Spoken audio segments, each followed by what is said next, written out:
ఇక సాలువాలు సన్మానాలైన తెలుగు రాష్ట్రాల ప్రయోజనాలు కాపాడడం ఏమైనా ఉందా అని ప్రశ్నించారు సిపిఐ నేత రామకృష్ణ.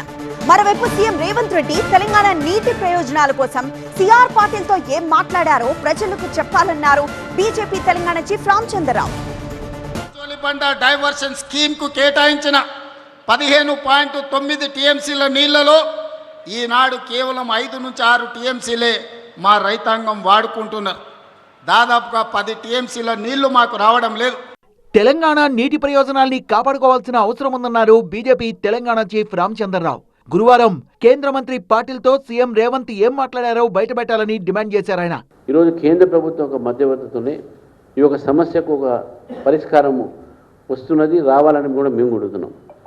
కానీ రేవంత్ రెడ్డి గారు లోపల పోయి సిఆర్ పాటిల్ గారితో ఏం మాట్లాడారు, మినిస్టర్ మిగతాను ఎందుకు బయటికి పెట్టారు, రాష్ట్రానికి వచ్చేటటువంటి వాటాలు మనకు వస్తున్నాయా, ఈ 2 ప్రాజెక్టులు నెవేలి ప్రాజెక్టులకు మన అవన్నీ కూడా దాని విషయంలో ఏం మాట్లాడారు, ఇదంతా కూడా తెలంగాణ ప్రజలకు స్పష్టం చేయాల్సిన బాధ్యత రేవంత్ రెడ్డి గారిని చెప్పి మీకు తెలియజేస్తూ, హోస్పేటలో సఖ్యతగా మెలిగిన ముగ్గురు ముఖ్యమంత్రులు అదే సఖ్యతతో నీటి వివాదాల పరిష్కారానికి కృషి చేయాలన్నారు సిపిఐ నేత రామకృష్ణ.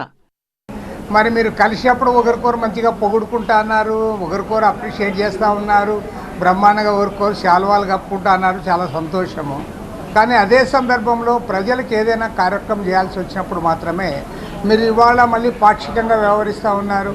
కాబట్టి ఇవాళ ఏదైతే నిన్న మీరు హాస్పేట్ డ్యాంలో యూనిటీ ప్రదర్శించారో అదే రకంగా సమైక్యంగా ఉంటూ అటు కేంద్ర ప్రభుత్వాన్ని కూడా ఒప్పించి సముద్రంలోకి వృథాగా పోతున్న జలాలనంతా కూడా సద్వినియోగం చేసుకోవడానికి సరైన చర్యలు చేపట్టాలని కూడా డిమాండ్ చేస్తూ ఉన్నాం.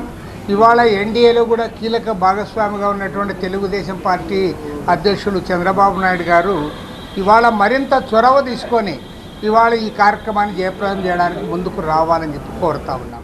తుంగభద్ర డ్యాం గేట్ల సంబరానికి వెళ్లిన సీఎం రేవంత్ రెడ్డి ఆర్డీఎస్ ఆనకట్ట మరమ్మతులకు ఏపీ నుంచి స్పష్టమైన హామీ తీసుకున్నారా అని ప్రశ్నించారు హరీష్ రావు. ఆర్డీఎస్ ద్వారా తెలంగాణకు ఎప్పుడూ 5 టీఎంసీల నీరు అందలేదని, 15.90 టీఎంసీల నీటిని తెలంగాణకు తీసుకొచ్చేందుకు మరి చర్చలు జరిపారా లేదా అని ప్రశ్నించారు హరీష్ రావు.